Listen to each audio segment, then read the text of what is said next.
साल था 1969। 20 जुलाई के दिन लगभग पूरी दुनिया के अखबारों में सिर्फ एक ही बात थी, आखिरकार इंसान चांद पर पहुंच ही गया। नील आर्मस्ट्रांग और उनके क्रू ने इस सपने को पूरा कर दिखाया था, लेकिन क्या ये सपना पूरा करना इतना आसान था? दुनिया भर के कई एक्सपर्ट्स मून लैंडिंग को फेक बताते हैं। आखिर क्या है इस बात का पूरा सच? और सबसे जरूरी कि चांद पर हुए इस मिशन के बाद नासा ने आखिर क्यों चांद पर दोबारा कोई मिशन नहीं किया? अपोलो मिशन और उससे जुड़े कई रहस्यों की गुत्थी सुलझाने के लिए वीडियो में अंत तक बने रहिएगा। इस बातचीत में आगे बढ़ने से पहले बात करते हैं मून लैंडिंग के फेक और रियल होने के क्लेम के बारे में। कई लोगों द्वारा ये कहा जाता है कि मून लैंडिंग फेक है, लेकिन क्या ये सच है? इसका जवाब है नहीं। सबसे पहले तो आपको बता दें कि अगर मून लैंडिंग फेक होती तो इसका पता बहुत पहले ही चल जाता, क्योंकि अगर नासा और उसके काम करने वाले 4 लाख लोग इतने बड़े सच को छुपा सकते हैं तो इससे ज्यादा हैरानी की बात कुछ हो ही नहीं सकती। मून लैंडिंग के रियल होने का दूसरा सबूत है वो फोटोग्राफिक एविडेंस जो कि दूसरे देशों की स्पेस एजेंसी से मिले हैं, जिनमें हम एस्ट्रोनॉट के पैरों को भी देख सकते हैं और साथ में उनके अलग अलग देशों के अलग अलग झंडों को भी। और नासा की इस मून लैंडिंग को फेक बताने से पहले हमें ये ध्यान में रखना चाहिए कि नासा के बाद भी कई देशों के लोग चांद पर गए हैं और उन्होंने नासा के इस क्लेम को झुटलाया नहीं है। तो मून लैंडिंग तो रियल थी, लेकिन आखिर क्यों इस लैंडिंग के बाद कभी भी नासा ने चांद से जुड़ा कोई दूसरा मिशन नहीं किया? इस सवाल का जवाब जानेंगे अंत में, लेकिन उससे पहले जानते हैं इस ऐसी घटना के बारे में मून लैंडिंग के बड़े बड़े फैन नहीं जानते, जिसके बारे में चांद पर कदम रखने से पहले कुछ ऐसा होने वाला था जिसके कारण सभी एस्ट्रोनॉट की जान भी जा सकती थी। 16 जुलाई 1969 दोपहर के 1:32 पर अपोलो 11 को लॉन्च किया गया। इस मिशन का हिस्सा थे commander Neil Armstrong, pilot Buzz Aldrin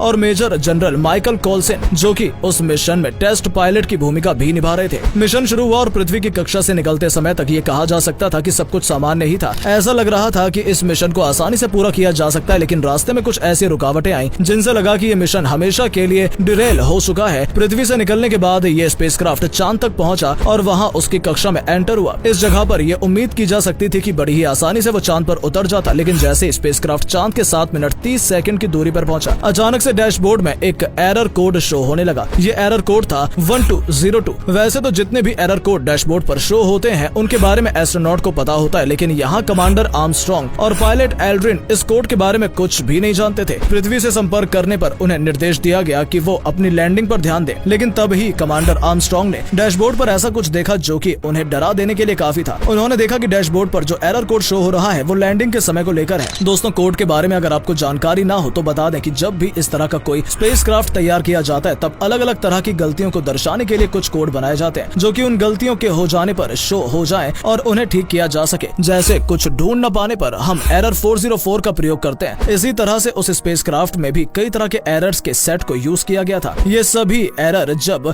rehearsal के लिए स्पेसक्राफ्ट को चलाया गया था तब पायलट की समझ में आ गई थी, लेकिन ये एरर उस दौरान उनकी नजरों के सामने नहीं आई थी। और आती भी कैसे? ये एरर सीधा लैंडिंग से जुड़ी थी। आपको बता दें कि जब भी कोई स्पेसक्राफ्ट कहीं लैंड करता है तो उसके लैंडिंग का समय और उसके उतरने का एंगल और उसके उतरने की जगह हर चीज को पहले से ही निर्धारित कर लिया जाता है। और यही केस अपोलो 11 में भी था और ये एरर कोड यही दर्शा रही थी कि लैंडिंग के समय में बदलाव हो चुका है। ये बदलाव था बस 4 सेकंड का। लैंडिंग सैकड़ों किलोमीटर प्रति घंटे की स्पीड से चल रहे स्पेसक्राफ्ट में ये स्पीड कई किलोमीटर का फर्क पैदा कर सकती थी और इनके लैंड करने की जगह को पूरी तरह से बदल सकती थी। आप इस बात से अंदाजा लगा सकते हैं कि लैंडिंग करने के लिए किसी ऐसी जगह को चुना गया होगा जिसका सरफेस लैंड करने के लिए बेहतर रेजिस्टेंस प्रोवाइड करे, लेकिन ये 4 सेकंड किसी ऐसी जगह पर पहुंचा सकते थे जहां से स्पेसक्राफ्ट गिर जाए। यानी कि ये 4 सेकंड 4 लोगों की जान लेने के लिए काफी थे। वो 3 जो स्पेसक्राफ्ट में मौजूद थे और चौथा मानवता का चांद पर कदम रखने का सपना। अब क्रू मेंबर के सामने ईश्वर को याद करने के सिवाय और कोई दूसरा ऑप्शन नहीं बचा था। उनकी तरफ से लगातार ये पूछा जा रहा था कि कोड 1201 और 1202 क्या है, लेकिन नासा की तरफ से यही जवाब आ रहा था कि उन्हें इसके बारे में कोई जानकारी नहीं है। अगर आपने मून लैंडिंग के समय की वीडियो को देखा हो तो आप ये नोटिस कर सकते हैं कि पायलट आपस में बात कर रहे हैं और ये बातें कुछ टेक्निकल लग रही हैं, लेकिन समस्या ये है कि ये बातें टेक्निकल ना होकर मौत के कुछ पहले खुद को बचाने की आखिरी कोशिश है। हालांकि जैसा कि आप जानते ही हैं, आगे चलकर क्रू ने खुद को बचाया भी और मून लैंडिंग भी सफल हुई। लैंडिंग के बाद हम सब जानते हैं कि कैसे कमांडर आर्मस्ट्रांग ने चांद पर पहला कदम रखा और उसके बाद पायलट बज एल्ड्रिन ने इस पर अपना दूसरा कदम रखा और कैसे major general Michael Collins craft के अंदर ही मौजूद थे और टेस्टिंग पायलट के तौर पर निगरानी कर रहे थे। हालांकि जिस जगह पर लैंडिंग हुई थी वहाँ भी उन्हें काफी समस्याओं का सामना करना पड़ा। वहाँ बर्फ जमी हुई थी जिसके कारण उन्हें अपने स्केड्यूल टाइम से ज्यादा वहाँ रुकना पड़ा और टेक ऑफ के लिए सही परिस्थितियों के होने का इंतजार करना पड़ा। ये मिशन मुश्किलों से भरा था और रास्ते में तो ये तक स्थिति बन गई थी कि हो सकता है इन्हें अपने प्लेन को लो फ्यूल के कारण क्रैश करना पड़े, लेकिन ये पहला मून मिशन सफल हुआ और ये मिशन आखिर भी था। इस पर भी बात कर लेते हैं कि क्यों था ये मिशन नासा का आखिरी मिशन। इसके पीछे कई कारण है। पहला तो यही यही कि चांद पर जाने में बहुत ज्यादा पैसे खर्च करने पड़ जाते हैं। दूसरा यह है कि चांद पर जितना सब एक्सप्लोर किया जाना चाहिए था हो चुका है और नासा के मिशन से जुड़ी जरूरी बात हमेशा रही है कि अपने मिशन से सभ्यता की तरफ मूव करना चाहते हैं। अपोलो 11 से नासा को ये पता चल चुका था कि यहाँ काम नहीं बनने वाला है। तो दोस्तों ये थी मून लैंडिंग की अनसुनी कहानी। इस वीडियो को शेयर करना ना भूलें। वीडियो को अंत तक देखने के लिए धन्यवाद।